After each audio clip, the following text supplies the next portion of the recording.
l'intention pour ConnexUp, on a lancé le Connex Club, donc qui aura un thème par mois hein, sur voilà, l'année, puisqu'on a démarré les fonds baptismaux de ConnexUp au mois de septembre. Et là, à partir du mois de septembre, une fois par mois, on interviendra sur un thème. Et là, alors c'est intéressant parce que, alors est-ce qu'on y voit un alignement des planètes ou pas, mais l'e-sport, un nouveau vivier de talent pour vos recrutements de demain. Xavier Noël vous en parlera, mais il se trouve que cette semaine, il y a le Paris Week Games qui se tient donc là en Ile-de-France. La semaine dernière, nous avons eu la chance, par l'intermédiaire de notre partenaire l'élan sportif et Stéphane Nengui, de rencontrer la ministre des Sports, hein, Roxana Maracineanu, sur l'insertion des jeunes par le sport. Et bien évidemment, enfin j'allais dire bien évidemment, en tout cas l'intention derrière pour nous c'était aussi de se dire ce dont l'on croit dans le sport, non c'est pas comme ça, vous avez compris, on peut le transférer tout à fait dans le domaine de l'e-sport. Et alors j'ai pris juste quelques chiffres là qui datent il y a 2-3 jours. Donc dans le domaine de l'e-sport hein, et dans le domaine de l'emploi, donc le nombre d'offres d'emploi a augmenté de 37% en 3 ans. Ça veut quand même dire là, 37%, même si on a un marché effectivement qui est très porteur, un marché des cadres et des non-cadres qui est très porteur, on va dire, dans l'économie traditionnelle. Dans le domaine de l'e-sport, là, c'est juste énorme. Et avec des métiers en tension, alors évidemment, vous allez douter des lesquels, le développement, l'infographie, la conception, le commercial, marketing, effectivement tous les métiers liés à la data. Voilà, donc ce qu'on vous invite à faire, c'est effectivement de nous suivre et de participer une fois par mois à nos Connex Club. Et là, je vais céder la parole à Xavier Noël, qui va se présenter pour ceux qui ne connaissent pas, mais en tout cas tout son parcours dans le domaine de l'e-sport. Voilà, merci, bonne réunion. Merci beaucoup Marc pour cette introduction. Alors, avant de commencer, on est en direct. Donc merci Séverine qui s'occupe de la diffusion, donc actuellement sur twitch.tv/ConnexUp. N'hésitez pas à partager si vous avez des gens qui voulaient voir, et on sera aussi en replay. N'hésitez pas non plus à tweeter, on est dans le connecté, donc je me dois de l'introduire comme ça. Et je vais commencer par me présenter, puisque moi c'est un thème c'est le thème d'inauguration du Connex Club. Il y a des gens qui sont déjà venus parmi vous à l'inauguration de ConnexUp, mais là on lance ce principe de club voilà, qui a pour but de réunir, d'échanger sur une thématique, et ça c'est une thématique qui me tenait vraiment à cœur. Et comme le disait Marc, il y a un peu les astres qui sont alignés, parce qu'avec la Paris Games Week, on a plein de nouvelles données. Vous verrez, des données très récentes qui datent de ce mois-ci, que je vais vous partager. Donc moi je suis bien manager de ConnexUp, donc on a inauguré le mois dernier, mais derrière ça j'ai aussi une association que je préside qui s'appelle Zilat, qui n'est pas forcément connue, mais qui organise des événements qui eux le sont plus, comme par exemple le Colmar eSport Show qui a réuni une personne, ou avec Terence qui va se présenter juste après et qui va aussi co-animer avec moi les Power Gaming Series. Donc voilà, l'e-sport c'est quelque chose qui m'a façonné, qui a aussi façonné d'ailleurs Terence, qui est un peu produit, et on explique pourquoi. On est dans une conférence professionnelle, on parle de jeux vidéo. Vous êtes en train de vous dire, mais qu'est-ce que je fais ici oui, il y a bien un lien, et justement le lien c'est ce qu'on va vous expliquer aujourd'hui, et que justement là, il y a un lien avec le recrutement. Alors je vais juste Terence se présenter, puis je vais lancer les slides. Donc oui, je suis Terence Figueiredo, donc je suis le président directeur général de Powerhouse Gaming, groupe e-sport sur la formation, l'événementiel et la compétition. Voilà. Rentrons dans le vif du sujet. Donc déjà parlons un petit peu du contexte. Alors je vais un petit peu sortir de l'e-sport, on va plus parler de choses un peu plus préoccupantes. Vous êtes pour la plupart d'entre vous des chefs d'entreprise et vous êtes confrontés, en tout cas c'est pas, vous le dites sans doute et il y en a d'autres qui le disent, à des problématiques de recrutement. C'est le premier frein au développement de l'activité des entreprises aujourd'hui. Donc selon l'étude présentée ici, c'est la difficulté de recrutement. C'est-à-dire qu'on a le potentiel, il y a le marché, il y a des gens qui sont prêts à acheter, mais là derrière on a du souci en production. Les talents ne sont pas là pour suivre et on doit recruter, on a du mal à avancer.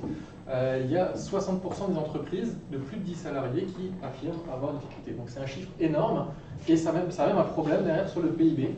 Voilà, Nicolas Dufour de BPI France qui dit aujourd'hui, à cause des problèmes de recrutement, on perd un point de PIB. Donc ça a des conséquences pour les entreprises, ça a des conséquences pour la nation, et vous allez le voir, des préoccupations à tous ces niveaux-là. Donc justement, c'est là 87% des entreprises qui disent avoir des difficultés qui sont en train, c'est une autre étude, et donc qui manque justement de salariés et notamment de développeurs. Donc là on parle vraiment de métiers de l'informatique, ce que disait Marc dans son introduction, qui sont les métiers les plus en pénurie.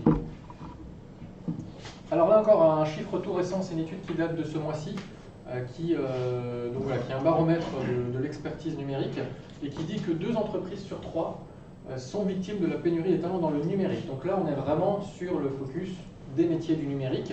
Et comme on parle de transformation digitale de nos jours, c'est bien sûr une préoccupation prépondérante. La difficulté, on l'a vu, 57%, principal frein. Le turnover, voilà, là aussi c'est un métier qui vous sert. Il y a des gens qui recrutent, mais il y a aussi des gens qui partent. Donc il y a aussi une problématique pour les entreprises de fidéliser leurs talents, leurs salariés à rester. Et du coup, le problème c'est la durée. Même si on finit par trouver, entre 3 et 6 mois pour recruter un expert, et qui trouvent qu'une fois sur 2, donc c'est-à-dire que voilà, sur 2 postes qu'ils recherchent, ils vont trouver en 3 à 6 mois un expert. Donc ça veut dire qu'il y a vraiment des grosses pertes de temps, des grosses difficultés dans ce delta de temps. Donc qu'est-ce qu'ils font en attendant? Ils s'appuient sur des freelances pour dépanner, ça se fait de plus en plus. Moi je viens du monde des agences, je l'ai constaté et je le vois au niveau de plusieurs métiers. Comme on n'arrive pas à pourvoir à la pénurie et au recrutement, on va passer par des freelances. C'est aussi pour ça que ça se développe bien, l'auto-entrepreneuriat a ses beaux jours aujourd'hui. Mais c'est un inconvénient pour les entreprises, c'est quand même, voilà, ça peut changer du jour au lendemain. Quand vous avez fait sur un auto-entrepreneur, il peut arrêter du jour au lendemain, il peut être indisponible. Voilà, c'est compliqué et donc ça reste une solution palliative, mais qui n'est pas souhaitée. L'une des explications de ces difficultés de recrutement, c'est qu'aujourd'hui on a des nouveaux métiers. On dit aujourd'hui et demain. Une étude qui dit ici, que je vous remonte, du Figaro Économie, qui dit que 85% des emplois de 2030 n'existent pas. Des métiers dont on n'a pas encore le nom, on ne sait pas encore quelle est la nature. C'est-à-dire que dans 11 ans, vous aurez 85% des emplois qui ne sont pas des emplois que vous avez aujourd'hui. Ce qui veut dire forcément remise en question permanente du marché de l'emploi. Et pour les gens qui font des formations, c'est difficile. Comment vous voulez faire des formations pour former des gens sur des métiers, on ne sait même pas ce que c'est. Une vraie problématique. Toujours lié à la digitalisation, un sujet qu'on a longuement évoqué à l'inauguration et que vous pourrez revoir aussi en replay sur le site ConnexUp. Donc comment on fait? On a des métiers qui changent tout le temps, on n'arrive pas à trouver des gens, donc il faut revoir les méthodologies de recrutement. On ne peut pas se contenter d'avoir des gens qui sont experts dans un domaine puisque le métier sur lesquels on les sollicite sont des métiers qui n'existent pas. Vous ne pouvez pas avoir quelqu'un qui a 10 ans d'expérience dans l'UX alors que l'UX existait il y a quelques années. Donc il faut s'intéresser à autre chose. Et là, il faut regarder non pas que les talents dans ce qu'on appelle les hard skills, donc les compétences techniques éprouvées, mais s'intéresser aux soft skills, aux capacités des personnes, des salariés, des talents, à s'adapter à un nouveau besoin, un nouvel environnement, à s'adapter aux besoins de l'entreprise, à s'adapter au changement des équipes. Donc là encore un article que je vous partage qui dit que 50% des emplois seront transformés dans les 10 ans qui viennent. Donc c'est-à-dire dans les métiers que vous faites aujourd'hui, il va y avoir des transformations. Donc former quelqu'un qui est expert à quelque chose, c'est bien, mais si ce quelque chose demain n'existera plus et qu'on a besoin d'autre chose, vous avez plus intérêt à vous préoccuper justement des capacités de vos salariés à prendre en compte ces modifications, ces changements. Et c'est là que je vous parle d'e-sport. Alors des solutions, il y en a plusieurs, je ne vais pas dire que c'est la seule solution, mais voilà, le sujet d'aujourd'hui, c'est on a découvert un vivier qui a ces soft skills, et c'est ce qu'on va vous présenter aujourd'hui. Alors déjà, avant de parler du lien entre l'e-sport et l'emploi, quand même parler un petit peu de l'e-sport en tant que tel.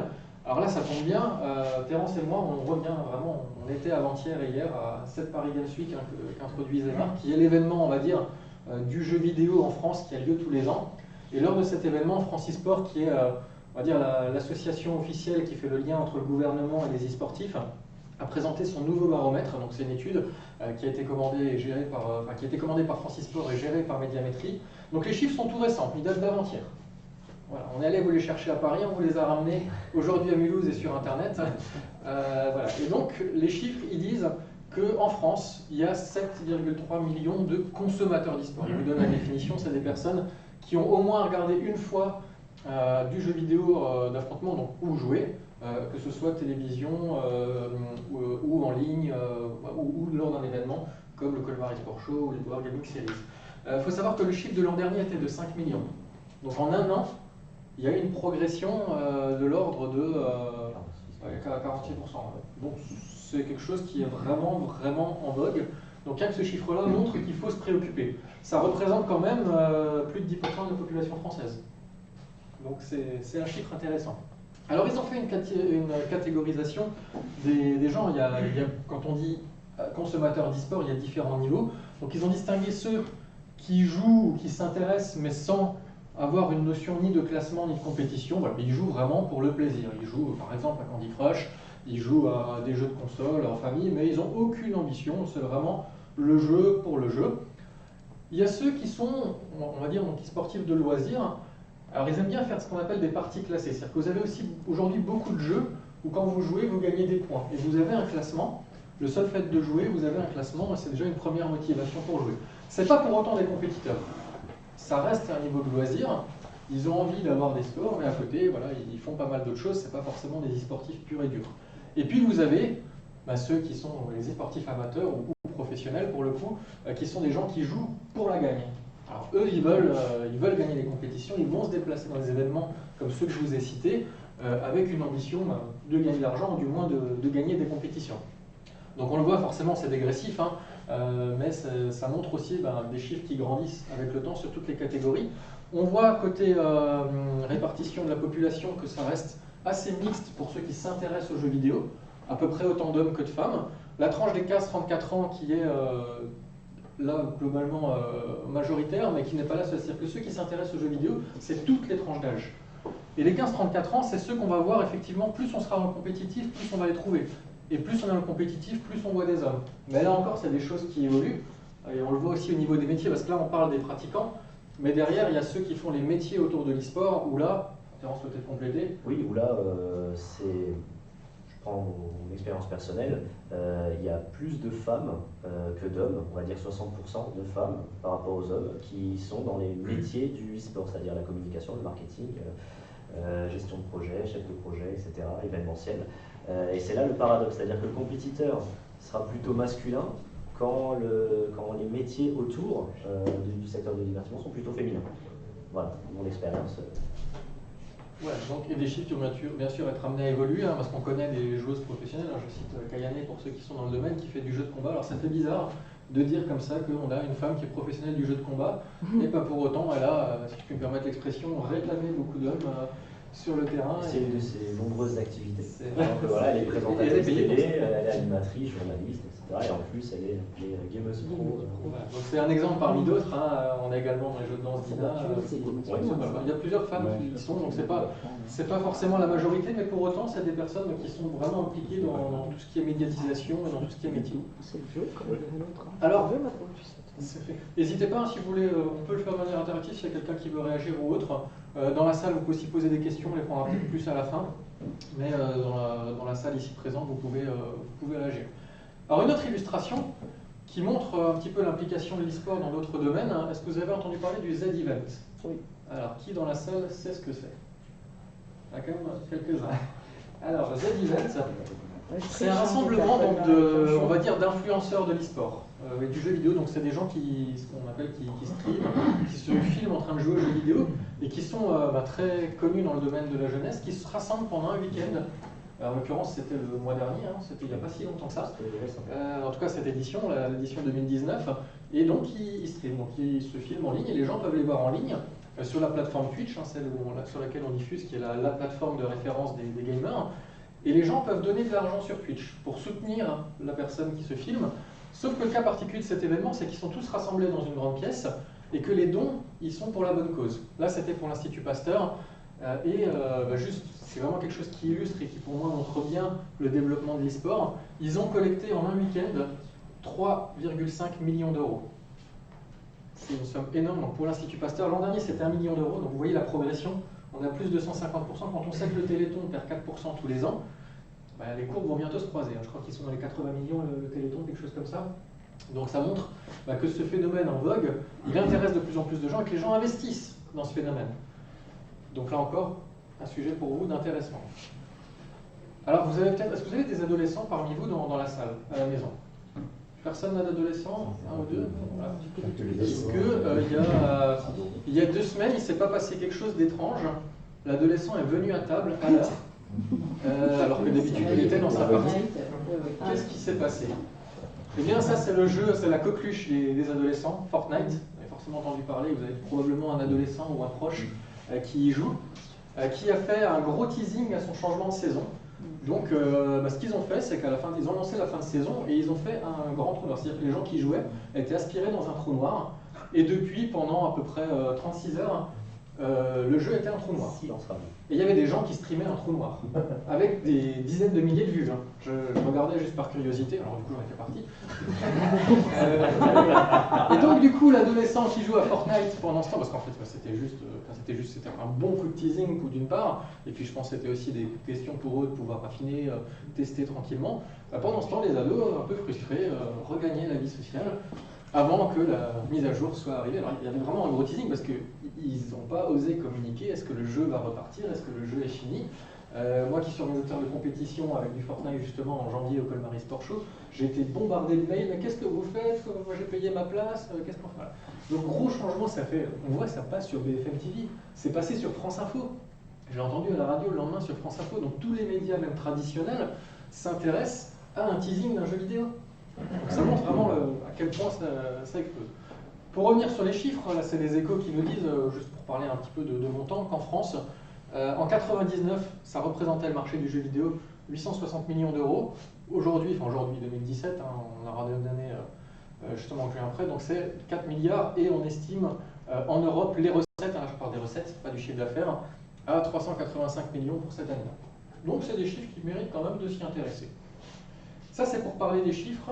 Et maintenant, parlons un peu des politiques. Et là, c'est encore tout récent. On était mardi soir, justement, on était quelque part par là, avec Terence. Et voilà, donc là, j'ai repris le LinkedIn du secrétaire d'État chargé du numérique, qui donc, a montré l'ambition aujourd'hui de la France, que d'ici 2025, le leader européen de l'e-sport, ce soit la France. Ça reste un discours politique. J'aurais tendance à dire qu'on est plutôt un peu en retard. Mais en tout cas, il y a une vraie volonté qui est affirmée par le gouvernement, qui est repris, on va en reparler, Marc a un petit peu teasé dans l'introduction, mais on va en reparler à la fin aussi avec le ministère des Sports. Donc voilà, il y a une vraie volonté avec des budgets qui vont être investis au travers des filières de formation, au travers du développement des événements.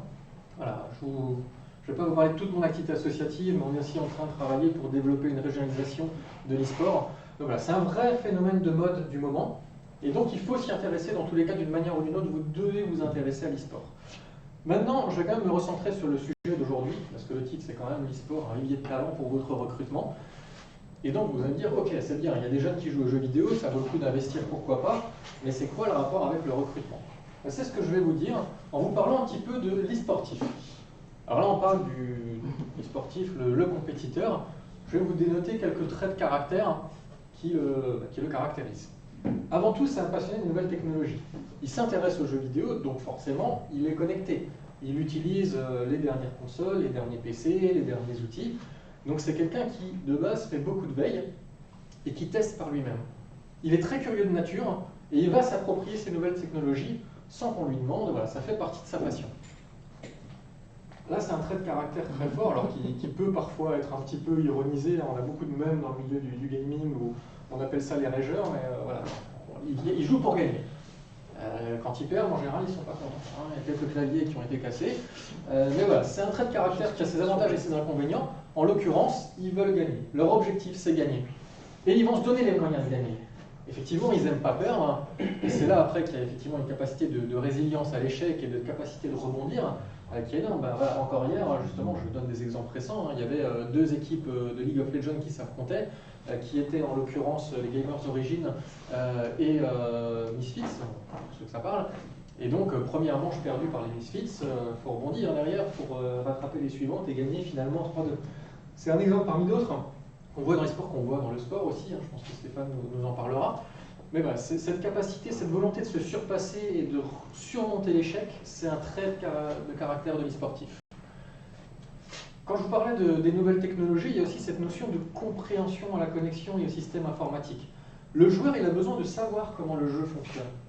Il doit connaître la mécanique, pourquoi ça se passe comme ça, pourquoi si mon personnage l'envoie là, ça fait cet effet. Et comme il comprend comment ça marche, il va être capable derrière de contourner le système et tirer les avantages. Et derrière, il va aussi s'intéresser à la connexion, je dirais, d'un point de vue plus physique, dans le sens le réseau, tout ça. Donc il va s'intéresser aussi au fonctionnement du réseau pour pouvoir jouer à sa partie, pour pouvoir, quand il se déplace dans des événements, se connecter avec les autres joueurs. Donc là encore, une curiosité technique qui va permettre d'en savoir beaucoup de choses. C'est quelqu'un de créatif. Alors là, je vais prendre un autre jeu qui est un petit peu moins de l'e-sport, qui s'appelle Minecraft. Pareil, ceux qui ont des jeunes connaîtront sans doute. C'est un jeu de Lego, on va dire, pour vulgariser. Ils doivent vraiment créer des choses jolies, des choses originales. Donc il y a une vraie notion de créativité pour ces joueurs. Et il y a d'ailleurs on incite beaucoup les jeunes souvent à jouer à Minecraft pour développer leur créativité, leur éveil justement au sens. Si je peux rebondir par rapport à Minecraft, il faut savoir qu'il est utilisé, c'est un jeu vidéo qui est utilisé comme outil pédagogique dans les écoles d'ingénieurs. Quand maintenant vous allez rentrer en école d'ingénieur, on vous demande sur votre liste de fournitures scolaires d'apporter un PC de gamer pour pouvoir installer Minecraft parce qu'ils vont l'utiliser en cours pour développer la créativité des étudiants. Et ça peut aussi être utilisé dans certains cas, justement, dans les process de recrutement, Absolument. pour un petit peu voir comment les personnes se comportent, leurs capacités. Ça peut même servir de faire quelque chose. On leur donne un sujet, voilà, vous êtes sur Minecraft, et maintenant, montrez-nous, faites-nous quelque chose, un sujet spécifique, et on va voir comment la personne peut s'adapter à ça. Oui. Et pareil, pour compléter encore, il y a tout un système de programmation qui peut être mis en place à l'intérieur même du jeu. Ça représente 5% des joueurs, mais il y a des gens qui font des choses, des ordinateurs à l'intérieur même du jeu, avec des systèmes de redstone, comme ceux qui connaissent. Et oui, c'est pour ça qu'on peut trouver des programmateurs, des gens qui ont des aptitudes là-dedans. Tout à fait. Oui, c'est ça. Effectivement, je rebondis, c'est cette volonté de comprendre comment ça marche et parfois d'interférer avec certains jeux qui permettent aussi on parle de modder, pour reprendre un des termes techniques, et tout à fait, ça montre aussi, ça illustre bien ces choses-là. Et il a besoin de s'adapter. S'adapter à plusieurs niveaux. D'abord, s'adapter à son équipe. C'est des jeux qui sont généralement en équipe. Donc, si on veut être les meilleurs, il faut travailler ensemble. Donc, il faut savoir quelles sont les forces et les faiblesses de chacun pour tirer le plus les forces de chacun et compenser les faiblesses. Et donc, forcément, quand les équipes évoluent, parce que dans le milieu du gaming, ça bouge beaucoup plus vite que dans le football. Le mercato, il ne s'arrête jamais dans le gaming. C'est un joueur peut partir du jour au lendemain, il peut rester un mois. Donc la capacité d'adaptation à son équipe, elle est continue, que ce soit pour celui qui part ou pour celui qui reste. Le terrain change tout le temps. Là, je prends l'exemple de League of Legends, qui est un jeu d'arène. Il faut vraiment regarder ce qui se passe sur le terrain, où sont les adversaires, parce qu'un adversaire qui n'est pas sur la carte, ça veut dire que potentiellement, il est en train de passer derrière vous pour vous surprendre et pour vous descendre. Donc ça, il faut l'anticiper, il faut communiquer, je reviens sur l'équipe, voir ça, et il faut soi-même peut-être justement essayer au bon moment de surprendre l'adversaire qui essaie de vous surprendre. Donc voilà, une adaptation continue sur le terrain. Une adaptation plus générale, ces jeux, ils bougent tout le temps. Au football, les règles, elles n'ont pas changé. On a mis l'arbitrage vidéo, c'était la grosse révolution. Dites-vous que dans les jeux vidéo, à chaque fois qu'il y a une mise à jour, le terrain peut évoluer, les capacités des personnages vont évoluer, il y en a qui seront plus forts, qui seront moins forts, il y a même des pouvoirs qui vont changer. Donc imaginez que vous êtes entraîné des semaines et des semaines à gérer un personnage qui fait quelque chose, et du jour au lendemain on vous dit ce personnage est nerf, comme on dit dans le milieu, donc on va baisser ses capacités, et du coup il n'est plus aussi bien qu'il était avant. Donc si vous êtes compétiteur et que vous voulez rester le meilleur, vous allez devoir remettre en question votre manière de le jouer ou voire changer complètement de personnage. Sachant que pour reprendre le jeu League of Legends, il y a un principe dans le lancement des parties où l'adversaire peut ban un personnage, c'est-à-dire vous empêcher de le jouer. Donc si vous savez jouer qu'un seul personnage et que l'adversaire le sait, il suffit qu'il vous enlève et vous êtes perdu. Donc il doit s'adapter en continu, doit savoir prendre plusieurs personnages qui se jouent différemment, et tout ça dans une équipe qui elle-même est composée de plusieurs personnages. Alors, il y avait des vieux clichés quand même sur le jeu vidéo, et vous l'avez peut-être connu. Moi, j'illustre souvent dans mes interventions où je parle de l'addiction aux jeux vidéo, des clichés qu'on a donnés, où c'était Heure de grande audience, Patrick Poivre d'Arvor, qui expliquait que le jeu vidéo est dangereux pour la santé, qu'il y a des joueurs en ligne qui ont perdu tout contact social, et ils vont voir des psychiatres. Voilà. Des cas extrêmes, que je ne nie pas qu'ils existent, mais qui restent des cas extrêmes, sur un sujet de l'addiction. Et ça, c'était vraiment véhiculé. Moi, je me rends compte parce que j'ai créé mon association en 2004, et donc quand je cherchais à faire des événements, que j'allais voir des mairies avec des maires plus ou moins âgés, et que je leur disais que je voulais faire des compétitions de jeux vidéo, c'est limite, ils appelaient la police. Donc du coup, voilà. Heureusement, les mentalités, elles ont quand même bien évolué depuis 2016. On s'est quand même rendu compte qu'il y avait beaucoup d'argent dans l'e-sport, on s'est quand même rendu compte que ça fait partie aujourd'hui d'un phénomène de société qu'il faut aller avec, et c'est pour ça qu'aujourd'hui, le gouvernement, comme je l'ai illustré, il va plutôt investir plutôt que de donner des clichés. Et pour illustrer justement ces clichés, alors on revient sur la catégorisation que je vous montrais tout à l'heure. Donc là, dans les e-sportifs, vraiment ceux qui, pour le loisir pur et dur, ceux qui font du classement mais sans ambition, et ceux qui sont ambitieux. Alors les courbes, je ne sais pas si vous arrivez à lire, en gros, rapidement, ils vous montrent, parmi le pourcentage des répondants, lesquels pratiquent des activités physiques régulières, sont sortis à un concert, sont sortis dans un événement sportif, sont allés au cinéma, sont allés dans un musée ou ont lu des livres. Quand on dit des livres, j'exclus tout ce qui est BD, comics, manga. On parle de vrais livres avec des lettres. Et en l'occurrence, si vous regardez les courbes, donc là c'est en gris, vous avez la moyenne de population, et sur chaque tranche, vous avez le pourcentage des gens qui font partie d'une des catégories des sportifs. Et dans tous les cas, même dans ceux qui sont juste de loisirs, on voit que c'est des gens qui sortent plus, qui lisent plus, qui vont plus au cinéma. Donc c'est-à-dire que, donc loin du cliché que je vous disais juste avant, où c'était des gens qui restaient enfermés chez eux, ils étaient dangereux, au contraire, aujourd'hui, quelqu'un qui vous dit, qui pratique du jeu vidéo et de l'e-sport, c'est fort probablement quelqu'un qui est plutôt très ouvert et très curieux. Et laissez tout le monde. Et plus ils sont impliqués, plus ils le feront. Plus ils sont dans le compétitif, plus ils ont ces traits de caractère de sociabilité. Donc aujourd'hui, quand vous voyez dans un CV quelqu'un qui vous dit qu'il fait du jeu vidéo, c'est plutôt quelqu'un d'intéressant que quelqu'un de socialement faire attention. Au contraire, statistiquement, on pourrait penser le contraire, justement. Et des quelques qualités, là je laisse Terence compléter, je vais peut-être faire introduire et je compléterai. C'était la slide que tu voulais Oui, c'était la slide que je voulais. Donc du coup, les qualités qui sont développées par l'e-sport, donc il faut que j'appuie. Voilà, donc la communication, donc, tous les e-sportifs ont besoin de communiquer entre eux, comme disait Xavier Noël.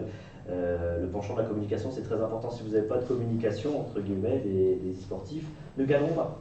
S'ils ne communiquent pas entre eux, ils ne gagneront pas. Les adversaires qui eux, vont communiquer entre eux et de se donner l'information par rapport à l'équipe adverse vont gagner. Donc la communication, c'est primordial. Elle est primordiale entre joueurs, elle est primordiale avec leurs supérieurs, donc avec les coachs, les entraîneurs, etc.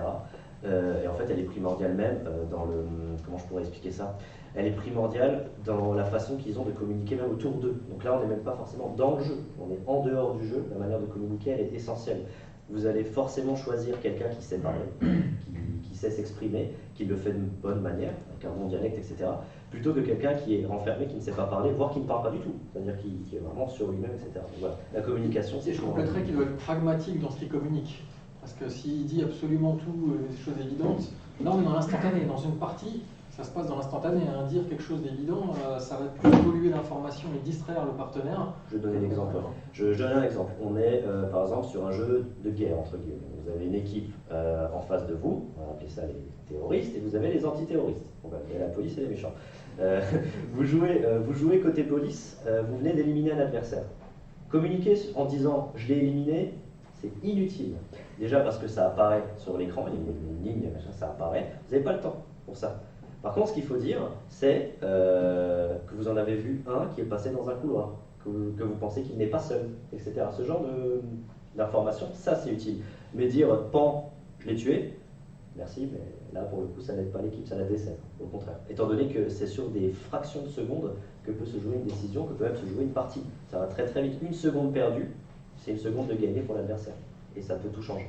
Sachant que les timings en plus sont très importants dans le jeu. Et nous on l'a vu dans les événements qu'on organise, donc de Counter-Strike, pour reprendre l'exemple de jeu que citait Terence. Oui, parlons de Counter-Strike. Voilà, il y en a d'autres, mais on peut avoir une équipe qui est composée de 5 mauvais joueurs ou joueurs casuels, comme on dit dans le milieu, mais qui communiquent ensemble, qui ont l'habitude de fonctionner ensemble, versus une équipe où il y a un bon joueur et des casuals un peu moins, donc normalement le niveau devrait être meilleur en moyenne.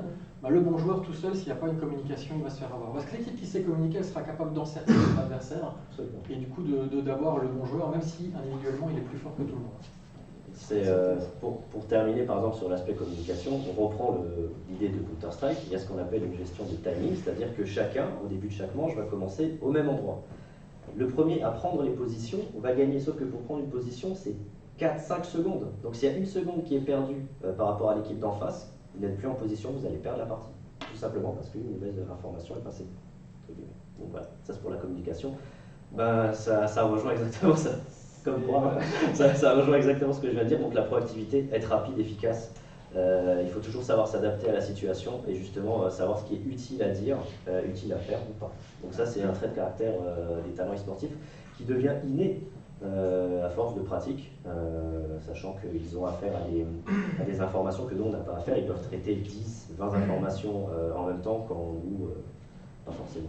Et plus loin que ça, ils ne peuvent pas se contenter d'être réactifs, de voir l'ennemi apparaître, de communiquer, de tester, de descendre, de se dire voilà, la dernière fois qu'on les a vus, ils étaient là. Donc aujourd'hui, maintenant, enfin aujourd'hui, 3 secondes plus tard, où est-ce qu'ils peuvent être, où est-ce qu'on peut les attendre? et comment on peut anticiper leur arrivée pour les surprendre. Et c'est vraiment ça. Et tout ça, ça se passe très très vite. C'est des secondes, c'est en secondes, ça se passe en secondes, en millisecondes. La résistance à l'échec, ce qui va faire la différence entre quelqu'un en fait d'e-sportif et quelqu'un qui ne le deviendra pas, c'est la capacité à résister à l'échec, parce que l'échec, ça fait partie de la compétition. Tout compétiteur sait ce que c'est de perdre, on ne peut pas toujours gagner, et de sa capacité à rebondir, à se remettre en question, à trouver là où étaient ses failles, ses erreurs, pour les corriger et pour ensuite continuer à progresser. Il y a une phrase qui est assez évidente dans l'e-sport, c'est qu'on ne devient pas le meilleur sans battre les meilleurs. C'est pareil dans toutes les compétitions. Donc la résistance à l'échec, elle est primordiale. Quelqu'un qui ne résiste pas ne sera jamais vraiment un compétiteur aguerri et reconnu. C'est surtout une gestion de la pression qu'on va mettre derrière. Quelqu'un qui a échoué, là je fais le parallèle à l'entreprise classique, il a tendance à plutôt se faire petit, à plutôt encaisser l'engueulade du chef ou les conséquences de son échec. Alors que voilà, là l'idée c'est de dire ok, on a échoué, ça fait partie de l'apprentissage, maintenant j'ai échoué, pourquoi j'ai échoué? Comment je peux rebondir? Qu'est-ce que mon adversaire a fait qui fait qu'il m'a battu et comment je peux l'empêcher qu'il le refasse? Et au contraire, il a peut-être pris un risque en réussissant à le battre, comment je peux justement profiter de ce risque pour pouvoir moi le battre dans la prochaine manche? Et c'est pareil dans l'entreprise, à un moment c'est voilà, j'ai échoué, pourquoi j'ai échoué, comment je peux rebondir sur cet échec pour au contraire avoir une réussite. Et ceux qui... Je trouve que l'analogie est très bien faite. Effectivement, tout ce qui est compétences et état d'esprit peuvent être très intéressants pour les sociétés. La question qu'on peut se poser, je pose la question simplement, c'est l'échelle de temps. Entre à la milliseconde ou à la seconde pour le jeu où il faut agir, et l'échelle de temps dans un projet de mission d'entreprise où on est à quelques jours, quelques semaines, souvent quelques mois, c'est pas ce qui est à faire. Est-ce que ces gens-là ne seront pas trop impatients pour travailler en entreprise aussi? C'est la question qu'on peut se poser, j'ouvre le débat. J'ai la suite en fait de la question, c'est un mot simple qui est l'adrénaline en fait. Là on parle de microsecondes et de réaction, plein d'informations en un seul temps. Et là ça revient sur notre sujet, c'est dans les entreprises, en fait on a effectivement des délais beaucoup plus longs souvent pour choisir, pour faire des choses, pour décider. En voyant tout ça, parce que je pense que c'est pas fini, je me dis effectivement, j'essaie d'extrapoler la chose, je me dis mais est-ce que le gars va pas s'ennuyer en fait dans son poste de travail parce que ça n'a pas la même... moi je sais, ça m'est arrivé de jouer effectivement aussi, et en fait on est addictif sur le truc, c'est-à-dire qu'on a envie à chaque fois d'aller plus loin. Et je sais pas si j'arriverai à retrouver cette sensation-là dans le monde du travail à ce niveau-là. Il y a ça, et puis c'est surtout l'approche de l'humain en fait. Là, on a affaire à un écran. On donne des consignes par des outils. En fait, en entreprise, on a affaire à des humains essentiellement. Donc, en face de soi, avec des comportements qui sont juste pas du tout anticipables quelque part. Alors oui et non, il y a plusieurs réponses à apporter. Je rebondis sur la toute dernière. Alors il y a une machine en face, mais derrière, c'est les humains qu'on affronte. Et les alliés, ils sont à côté. Donc même si l'interface frontale c'est l'écran, on est d'accord, derrière c'est bien des humains qu'on doit affronter et avec qui travailler. Donc l'équipe adverse et l'équipe des partenaires. Par rapport au côté instantané, alors oui bien sûr on illustre avec le côté instantané pour vraiment vous montrer les qualités des e-sportifs. Alors on ne veut pas non plus dire qu'il faut être impatient. Après ça c'est un débat ouvert. Quelque part avoir de l'impatience, est-ce que c'est pas quelque chose qui est parfois nécessaire pour certaines entreprises qui ont tendance à trop décaler, et le jour où ils se font ubériser, c'est trop tard. Alors, il ne faut pas être dans les extrêmes. C'est une question d'équilibre, oui, tu as raison, c'est une question d'équilibre. L'impatience, c'est un trait de caractère de l'e-sportif. Je pense que c'est évident. Personnellement, moi, je suis très impatient. Dès qu'il y a un problème, etc., il faut que je le règle tout de suite, il faut que je trouve une solution. Ça ne veut pas dire que je vais la trouver, la solution, immédiatement. Mais j'ai besoin de traiter le problème et d'anticiper pour la suite. Parce que je me dis qu'en général, la problème n'est jamais seule, donc je suis obligé d'intervenir tout de suite. C'est un trait de caractère de l'e-sportif qui ne veut pas dire que c'est pas forcément bien géré. Une impatience peut être très bien gérée. Tout dépend du caractère de la personne. Maintenant, si c'est une impatience mal gérée qui part dans tous les sens, que ce soit un e-sportif ou pas, ça reviendra au même. Après, je pense qu'il y a du multitasking. Je veux dire, quand vous êtes dans une entreprise standard, vous avez plusieurs tâches à traiter. Il y en a qui sont court-terme, instantanées, et qui peuvent attendre, ou alors elle est tellement catastrophique, de toute façon, elle laisse passer l'eau sous les ponts, ça va se résoudre tout seul. Donc je pense qu'ils auront suffisamment, si c'est des gamers, entre guillemets, malins, identifier l'ordre des priorités et agir en fonction. Parce que quand vous faites un jeu de guerre, je pense qu'à un moment donné, il y a aussi, comme en 14-18, vous êtes en train d'attendre. Parce qu'il faut analyser la situation. Et ça dure toujours un peu plus long. Alors bien sûr, on est impatient, on est en train de faire des ronds et sauter sur sa chaise. Mais je pense que, à mon avis, c'est des bons profils. Il y a pas d'idée, mais c'est une très belle illustration. Il y a aussi une différence entre le gamer et l'e-sportif. Là, on parle bien de l'e-sportif. Les e-sportifs qui ont un comportement humain en face d'une machine sont en général ceux qui réussissent le mieux. C'est-à-dire ceux qui ne font pas la différence entre un écran et un humain en face d'eux, car concrètement, c'est ce que vient de dire Zab, c'est pareil. Qu'il soit derrière un écran ou pas, c'est le même traitement qu'on doit avoir en face d'un humain, qui lui, c'est qu'une interface, l'écran. C'est qu'un mur, en final, c'est comme si on était face à face. C'est fondamental, parce qu'en entreprise, toutes ces qualités sont extrêmement intéressantes, et l'analogie, pour moi, est très très bonne. Hein. Je ne critique pas ça, bien au contraire, je trouve que c'est très bien fait. Et j'y crois, mais je me pose des questions sur ce côté timing qui est comme vous-même, sur ce côté humain.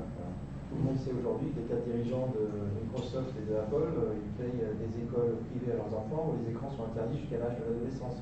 En gros, jusqu'à 12-13 ans. Il y a quand même des choses où il y a ce côté contact qu'il faut garder. Et c'est un risque, ou un danger, j'en sais un risque, de ne pas prendre le bon candidat qui sera trop orienté écran et pas assez. Même si la communication avec les écrans, il y a besoin de communication avec les équipes.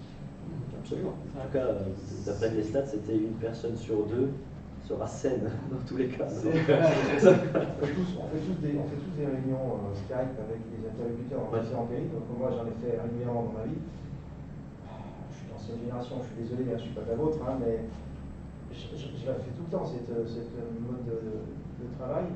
Mais quand on est en réunion réelle, qu'on est en face les uns des autres, on communique quand même un peu différemment. Et il faut Oui, allez-y. Il y a eu une mode à un moment donné dans l'e-sport, c'était de faire des bootcamps, de faire des gaming house, ce genre de choses où les gamers se rassemblaient pour jouer ensemble et parfois même acheter une maison tous ensemble et rester ensemble, vivre ensemble, etc. Mais du fait de la professionnalisation, ils ont aussi voulu avoir un équilibre temps de vie perso et temps de vie pro. Et donc ils se rejoignent vraiment sur des horaires de travail pour s'entraîner tous ensemble. Et c'est l'équipe, elle est présente physiquement et communique physiquement aussi. Et à côté de ça, ils font des activités sportives ensemble, etc., du team building en permanence. Et ce qu'on a vu dans les stats avant, justement, c'est que c'est même des gens qui sortent plus. Hein. C'est vrai qu'on a tendance à se dire, parce qu'on les voit en compétition devant l'écran, ils sont toujours devant l'écran, mais au contraire, il y a le côté très social du jeu vidéo où c'est le premier concerné. C'est ça, et c'est tout récent, hein. Et c'est médiamétrie, donc c'est. En fait, ce qu'il y a, c'est que les e-sportifs ont un outil de travail, c'est leur cerveau. Mais vu que le cerveau est lié au corps, il faut prendre soin des deux. Mais le prendre soin du cerveau, ça passe justement par beaucoup de team building, beaucoup de temps passé en dehors de l'écran. Au final, même si l'outil de travail est un écran, etc. Au final, leur entraînement est très proche des entraînements de sport classique. C'est pas ce qu'on va parler. Voilà. Donc on va avancer. La concentration, ça c'est. Il faut savoir justement faire la part des choses. Et ça tombe bien, ça fait la transition avec ce que vous venez de dire. Il y a des fois l'impatience la face à place. Des fois il faut rester concentré, il faut savoir se poser et prendre l'information de la situation pour pouvoir mieux la traiter. La concentration fait partie intégrante en fait d'un e-sportif qui réussit. Quelqu'un qui est éparpillé, qui va dans tous les sens, qui ne sait pas se concentrer, qui n'arrive pas à faire ce travail sur soi, de toute manière, dans l'éparpillement, il y a. On peut comparer à un sportif, un vrai sportif aussi qui a de la compétition, on en a depuis des dizaines d'années, et dans les sociétés, on aime bien avoir quelqu'un qui a été sportif de haut niveau, c'est évident. Hein. C'est un état d'esprit, c'est une façon de se battre, de se concentrer, de tous ces points. C'est l'autodiscipline. La concentration, c'est aussi l'autodiscipline qu'il faut avoir par rapport à une situation donnée. Mais là, on parle d'entreprise. Voilà, c'est ça. Mais là, j'aime bien l'exemple qu'avait donné Madame tout à l'heure, qui est aussi un sujet ici, c'est qu'il y a des moments dans la partie où il ne se passe rien. Mais ça peut venir d'un moment à l'autre. L'ennemi attend le faux pas pour. Donc, même s'il n'y a pas l'action là tout de suite et qu'on est quelqu'un d'impatient, parce que ça fait un petit peu le trait aussi, l'autre trait, le penchant des sportifs, bah, il faut rester concentré à l'affût de chaque information en permanence sur cette tâche. Et donc c'est effectivement un très bon exemple, on le voit, hein, si vous invite à vraiment regarder des parties de... Pour moi, League of Legends est le jeu qui l'illustre le mieux. Il peut y avoir des parties où dans le public, bon, il ne se passe rien, voilà. Bon, la caméra se balade un petit peu, mais il ne se passe rien. Et puis tout d'un coup, en 5 secondes, il va se passer quelque chose, mais pour le sportif, Ça s'est anticipé. Parce qu'ils l'ont vu dans les mouvements. Ils l'ont anticipé, ils savent ce qu'ils vont faire, ils savent ce que l'autre s'apprête à faire, en tout cas ils le supposent, et ils vont agir en fonction. Et là, c'est même le public qui se concentre pour savoir à quoi ils sont en train de... Qu'est-ce Oui, qu'ils vont faire. après ça va très vite, et c'est pour ça que maintenant il y a des retours sur image, des arrêts sur image. C'est comme le football maintenant, League of Legends, vous avez des retours sur l'action, parce que si vous la regardez en direct, encore le football ça va, on voit la balle elle est dans le filet, d'accord. Mais là, il faut se dire que vous avez grosso modo 5 personnages qui s'affrontent en même temps sur un même écran, avec en plus des petits personnages annexes qui sont dirigés par l'IA. Et donc voilà, en quelques secondes, il y en a qui vont tous mourir, on ne sait pas pourquoi. Donc on fait des arrêts sur image pour voir qui a fait ça. Voilà, on reviendra sur les métiers, mais l'adaptabilité, on en a déjà un peu parlé. Oui, c'est ce que tu disais avant, c'est que l'e-sport, c'est un monde qui évolue très vite. Ce qui était vrai l'année dernière ne l'est plus forcément cette année. La plupart des e-sportifs doivent toujours s'adapter à toutes les situations possibles, des nouvelles méthodes de travail, des nouveaux coéquipiers, des nouvelles méthodes de travail aussi de la direction, qui souvent peut arriver avec des nouveaux projets, etc. Il faut savoir s'adapter aussi même à un projet changeant, parce que le projet n'est pas forcément mis sur papier et ne bougera pas, il est évolutif. Il faut que la personne puisse s'adapter, ce qui est un trait de caractère évident. C'est ça, et on parle donc de transformation digitale, donc de toute façon, l'adaptabilité, c'est un trait de caractère qu'il vous faut dans toutes les fonctions de l'entreprise. Là où le monde, ce que je dis en général, c'est que là où le monde avance à une vitesse parfois qu'on n'arrive pas à suivre, l'e-sport c'est 2 fois plus, systématiquement. Donc ils sont vraiment habitués à devoir s'adapter à la situation, s'adapter à l'environnement, se remettre en s'adapter question, revoir leur système, changer leurs habitudes. C'est le quotidien de l'e-sportif. Ça rejoint l'agilité. L'agilité, voilà, c'est effectivement dans cette capacité à prendre en main les nouveaux outils. Il y a le côté comportemental et il y a le côté vraiment outil. Voilà, faut être agile à ce niveau-là. Là, on parle on prend un exemple d'outil assez simple, c'est on prend des périphériques de gamers. Il peut arriver qu'une entreprise e-sport change par exemple de partenaire. Donc, du coup, ils vont avoir accès à un nouveau panel de matériel que les joueurs n'ont pas l'habitude d'utiliser. Eux, ils sont habitués à utiliser un matériel défini pendant X mois. Va arriver un nouveau produit, ils vont devoir s'adapter parce que la marque concrètement doit travailler avec cette nouvelle marque, ils ont fait une symbiose. Derrière, il faut que le joueur puisse s'adapter. Donc ils vont arriver avec un nouveau panel qu'ils n'ont jamais eu l'habitude d'utiliser, mais pas le choix, il va falloir s'adapter. C'est la marque qui veut ça, c'est le patron qui veut ça, entre autres. On aurait pu mettre discipline d'ailleurs, juste pour illustrer ce que dit, c'est que Là, on y a ça c'est encore autre chose de la discipline. Mais enfin oui, la discipline, on ne l'a pas noté, mais quelque part, quand vous avez une instruction, qu'elle soit du coach, qu'elle soit du chef de l'équipe, vous la prenez, vous pouvez peut-être aller, en général ils le font savoir, ce qui est quelque part une qualité. Moi je vous pose la question, vous préférez un salarié qui vient voir en disant ça va pas, ou est-ce que vous préférez un salarié qui va attendre 1 mois, 2 mois, et finalement il démissionne. Voilà. On peut peut-être se plaindre des gens qui se plaignent, mais en attendant, vous avez la possibilité justement de répondre à leurs plaintes plutôt que de devoir subir la conséquence extrême. Oui, voilà. Donc en fait, ils ont non seulement une intelligence de travail, mais vous dites aussi qu'ils ont une intelligence émotionnelle qui est un peu plus affûtée que la plupart d'entre nous aussi. Ils sont en tout cas obligés de la travailler. Justement. Voilà, d'accord. Ils vivent des expériences très souvent à travers des écrans. Donc pour extérioriser, c'est pas comme un sportif physique qui peut extérioriser des frustrations ou des émotions à l'extérieur. Là, en général, ça se fait à l'intérieur. C'est juste ça la différence. Donc, le fait de hurler sur son écran, ça va exister quand même. Ça existe, mais tout dépend de comment ça se fait. Je pense que le clavier cassé. Ça, c'est des extrêmes que moi. Dans la catégorie à gauche. Moi, j'ai déjà vu des chirurgiens de très très haut niveau jeter et lancer l'instrumentation au bloc opératoire, avec un patient qui était déjà endormi, déjà ouvert, et puis il fallait aller chercher des nouveaux instruments stériles parce que monsieur a piqué une crise, parce que le machin n'était pas comme il voulait, quoi. Genre le manche n'avait pas la bonne couleur. Par exemple, quelqu'un qui va râler tout seul, qui va ouvrir sa fenêtre pour pousser un cri, pour extérioriser, c'est pas la même chose que quelqu'un qui va prendre par exemple ses collègues à partie et commencer à leur hurler dessus. Ça c'est autre chose, ça c'est un trait de caractère qui n'a pas sa place dans le milieu professionnel et même dans un travail d'équipe quand vous êtes en entreprise. Quelqu'un qui pète les plombs avec son équipe, on essaie toujours de comprendre pourquoi il a pété les plombs, mais selon la réaction ça peut très vite être éliminatoire. Parce que tout dépend de la situation. Si maintenant, ça m'arrive souvent, je veux dire, moi mon équipe elle y va pas de n'importe. Elle envoie ce qu'elle a à dire, mais quand c'est constructif et que ça permet d'aller de l'avant, je prends. Quand ça n'a pas d'intérêt et que c'est juste de la frustration et que ça ne sert à rien, ça n'apporte rien, en général, je fais subir les conséquences. Autodidacte, bon, l'autodidacte, ça c'est cette capacité justement à savoir s'autodiscipliner par rapport à toute C'est situation. apprendre vraiment à tester par soi-même. C'est-à-dire Ouais. que voilà, qui joue tout seul ou en équipe, à un moment, il est dans une situation, il veut être le meilleur, il doit tester des choses. Il doit apprendre par lui-même.